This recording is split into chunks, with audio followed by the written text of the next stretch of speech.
Hey everybody, after my post last week asking some questions on it, I got a few comments asking for a walk around and some more information on this bike. So in a minute I'll dig it all out and I'll show you around and hopefully answer some questions and generate a whole load more. The reason I haven't brought it out first is because the story of this bike really needs to start with this bike. So the whole MZ Twin idea came around because I'd years ago decided against my better judgment that I was going to put a jet engine in an MZ125. And I'd assembled all the parts I needed to do that, or thought I had. But actually there was a huge delay in getting the engine ready. So I was all set up and rearing to go, but had no engineering work to do and nothing to work on. So in the meantime, I took a look at what at that time was a bog standard ETZ501 and thought, I remember some guy once put two engines in that. I wonder if I could do the same. So it was supposed to be a small side project whilst waiting for the engine to come back for the jet bike. It actually probably equally as much work went into both in the end, but I'll dig it out now and I'll show you around a little bit. Okay, so out in the sunshine we can see a little bit better. And this bike I've had for about 10 years, and the poor thing has been through many incarnations as it just gets adapted for whatever I need it for at the time. So it started life as a boring old commuter bike in London. It did that job exceptionally well, got me to work and back for a lot cheaper than the train for many, many years. A few years later, though, I moved up north and didn't need a commuter bike anymore. What I needed was a green laner, and sure enough, guess what? Here I converted it with a few conversions, some of which were better than others. Don't try raising the front forks, that's not a good idea. And it did great as a green laner. But then I moved on to a little bit more advanced equipment for green laning, and it meant that this one was sat and actually converted it back to regular 251, and it didn't really get a lot of use. So when I had some free time on my hands with the jet bike, I thought, what can we do with it? Because I don't want to get rid of it. I love it. What can we do with it that's really fun? And twin cylinder turned out to be the way to go. So let's start with the layout.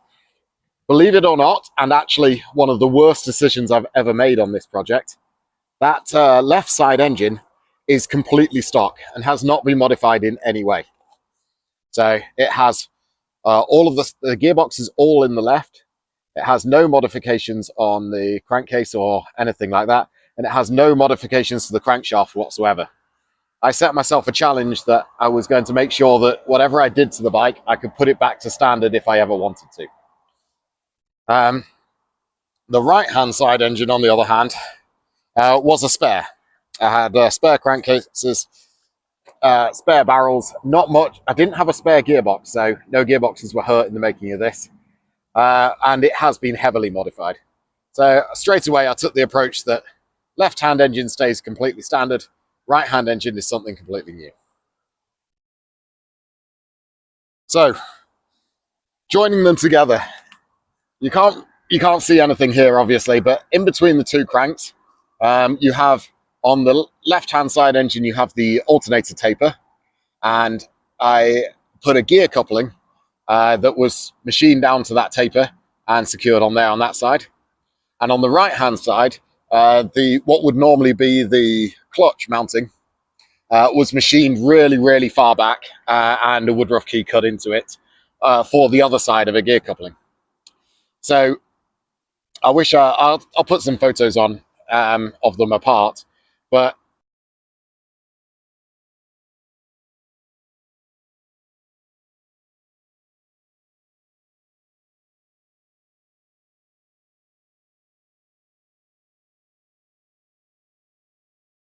what these plates that are in the middle here, these two 12mm thick plates that space the engines apart, if you take all of the bolts out, I went a little bit overboard on bolts, as you can see. They go all the way around and over the top and everywhere.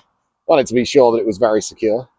But if you take all of those bolts out, the two engines just fall apart And you end up with a left-hand side on one side and a right-hand side on the other. What connects the two is a poly coupling. It's the craziest thing. It looks like a bit of plastic. It's got splines on both sides, and it just sits into gears on either side. I did do quite a lot of research before I started, and it guaranteed that it could take the kind of torque loads and power loads that we were going to put through this. And but I have to admit, when I got it out of the box, I was very, very skeptical on this. I'd just like to say that I've been riding this bike now for 2 or 3 years, and that pulley bush has never worn, not even once. So, ironically, coupling the two crankshafts together was probably one of the easier bits of this whole project. What was a lot more challenging was getting the gearbox output from the left-hand side engine into a place where it could get onto the chain on the right-hand side of the bike. I don't know if you can see, there's a lot of JB weld in the way, but these pieces here are where the chain would normally run out. So what was needed was about 1.5 inch extension, actually maybe a bit more than that, to the right-hand side to bring that shaft out. Right now, it goes into a newly made section. You can't see any of it, but just behind that sprocket, there is a newly made section that carries a couple of bearings that mounts a shaft onto a regular MZ sprocket on the way in. This was actually far, far more challenging than joining the cranks at the front. We're on to our third iteration on how to join these shafts. The first one literally just screwed through an MZ sprocket and then mounted a shaft on it. And what we found was that there's a lot of vibration between the two engines, a little bit of flexing that goes on. The gear coupling at the front can handle that no problem, but a rigid shaft for the gearbox at the back couldn't, and eventually it sheared. So that was one trip home on a Carol Nash van. And then we tried it again with a looser coupling, but again, that sheared. It was still not quite loose enough. So what's in it at the moment, which has been working great for the last 1,000 miles or so, is a chain coupling. So we got a length of duplex chain of regular size for an MZ sprocket, and made 2 sprockets coupled together by this duplex chain. It's quite a neat arrangement, actually, because we know it can take the output power because it normally would, and it's got plenty of the flex that we need sat in the middle. A few things on the dash. None of this was necessary. It's just things I like to do. The speedo driver is still there, and I think still works. But I prefer the GPS speedos, so converted it to GPS speedo, and then a minimal set of lights and a key to make things work. All switch gear is all the same, and everything you need. I nearly missed one of the most annoying parts. So, pegs. This is actually super interesting because I had the chance to go to the DDR museum in Berlin, the DDR motorbike museum in Berlin while it was still open, and saw another one that someone had made. What I didn't want to do was to move the pegs so that they were way out here. Like, I don't want it to be like a Harley, so I have to get my legs all the way around the side of the engine in order to use it. So to solve this, what I did was I moved the foot pegs back almost to where they would be for pillions. So you can see these are on, I believe this is where the brake comes through normally. To make gears work, I made myself a little alternative lever. I turned it round backwards, so it's now on racing shift, up for first and down for second, third, fourth and fifth. But of course it meant I had real trouble making the brake work. So to do the brake, what I ended up doing was taking one of these clutch actuators from cheaper things on eBay, and making myself a hydraulic version of the brake. So it's a hydraulic drum brake. And then the hydraulic comes through, goes through the frame, and comes into a master cylinder that sits on this side. This was all to keep it narrow, so that you could very, very easily use the existing foot peg mounts, but just make it come out a lot wider than it used to.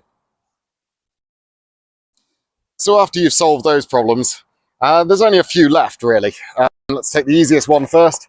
Engine mountings are the same, but with spacers. So they mount onto we've got spacers in here that then mount onto this central spine that goes between the two engines. I met a guy at the Stafford show that said to watch out for these flexing, and I think that's probably a real thing.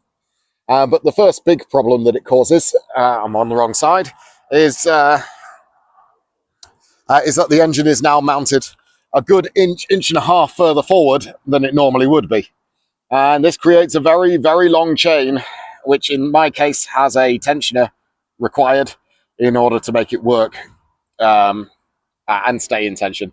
This is actually still a problem with the bike. As you can see, it's incredibly loose now. But if I was to sit on the bike, and I'm not exactly a light guy, if I was to sit on the bike, it tightens up and it works great. So that's problem number one. Problem number two was we've now got two carbs, one on each side. I'd already done the Mikuni conversion on one side, so very happy with it and decided to carry on with it for both of them. But what I did to solve that, super simple, I just converted it to premix and used the two cables. One used to be one would be an oil cable previously, but now they go to each carb separately. People have asked me previously about tuning the carbs. I've made absolutely no effort to do so or to do anything like that. They seem to work great, so I haven't really changed anything. So there we go. Probably in a future mod, I should look into carb tuning and look into those air filters. But hey, it does what it needs to do. Next thing, exhaust. The rear part is a completely standard MZ cheap expansion chamber. It would have had the regular silencer. I haven't done that for performance. The old silencer fell off, so let's forget it. Less said about that, the better, but it fell off while I was out for a ride and I didn't even notice and just came home with no silencer. But the front part was made special. It was made for me, and as we go underneath, you can see it's just a 2-into-1 and a join into the back. Now, this is the number one question that people ask me about this bike.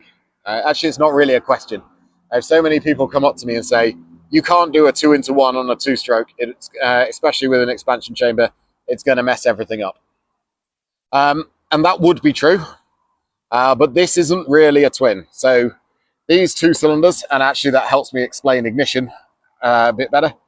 These two cylinders go up and down together. So it's kind of like a fake single, a bit like the old Triumphs were. So it's not like the Jawas or the CZs where you have them 180 degrees out of phase. At this point, both cylinders come up together, both have ignition, both go down together. So you can have a 2-into-1 on the expansion chamber. And I can definitely vouch for the fact that it does do something. Probably not as much as it should, but it does do something. Ignition-wise, then, just to finish off, for ignition, because it was a 2-into-1, I could just use the regular points ignition and all I needed was a twin lead coil. However, I've converted most of my bikes to optical ignition because points always seem to mess up with me. Maybe it's me. So this one has a modified, I believe it's Sovec, or one of the kits from a Jawa 350, which was nice because it had wasted spark, so it's guaranteed to fire. It actually fires twice every revolution. If anyone could explain to me how that works, I've had it on several bikes, and I know it does work, but feels bizarre to me. But it fires at top dead center and bottom dead center, and somehow that's okay. But yeah, that's how it works. It's an optical ignition that sits in there, goes up to a CDI unit up here, and out to two spark plugs, which both fire at the same time. Other things, I'm trying to think what else to tell you. So this is just an electric fuel pump, fuel switch. The taps always used to leak for me, so I had a separate electric one. Yeah. And then I had to make this bar, which sits on top of the original engine mount. And because I've gone a bit further forward, I can actually use the original engine mount on the frame and the original engine mounts on the cylinders, and it all works great. Oh, I nearly forgot. It doesn't actually make a difference to it being a 502 or anything like that. But whenever I build new barrels or or change internals on an MZ, I swap the pistons for the TS250 pistons that are about a third of the weight for the same size, and I have the barrels bored and shortened accordingly. So this has had about 11 mil taken off the bottom of the barrel, as you can see from the scrape on the rubber, and it works really well. I like it. It makes it a lot easier to reach the higher RPMs if you want to do that. And for this one, it just gives it a lot of grunt. I want to show you one fun thing on the foot position. I don't know if I can do this off the bike, but because of where the kickstart is now, and because of where I put the pedals a little bit further back, when you're sitting on this bike now, you're actually sitting with your leg, let me see if I can do it, inboard of the kickstart. So, so if, like me, you like to put your left leg down when you come up to a junction, first you have to untangle it from the kickstart before you can get it down. That takes a little bit of getting used to. Some other things for the bloopers reel. If you can see that those aren't exactly perfectly straight cut, that's because I don't have a bandsaw and I did them all manually myself. And the first time I cut them, I actually didn't cut them back far enough so they wouldn't actually fit together. These fins need to be narrowed by about an inch each on the side. Hasn't affected cooling in any way, but it's one of the regrets on the bike, to be honest. I wish I cut them straight so that they could look really, really neat together. And that's pretty much it, to be honest. I love this idea. Originally I started it thinking about it as a kit. It's not turned out reliable enough to do that, but I'm more than happy to share any drawings, any designs, any problems that I've already been through for anybody that wants to have a go at doing this themselves. I will point out there's no risk to it because everything can be put back to standard 251 single anytime you like. I'd also point out, by the way, that there's not a lot of benefit to it either. No, a lot of people have asked me and said, oh, I bet it's a rocket ship now. I bet it's really, really fast. It's not. In fact, I don't think it's a lot quicker than it was originally. Maybe added sort of 5 miles an hour on the top speed. But what it does do is it pulls up hills and gets going really, really nice. So it's a different experience to a regular MZ to ride, but different rather than better is definitely the way to think. Hope you guys enjoyed the video, and yeah, hit me up with any questions or anything like that, and I'll do my best to answer them.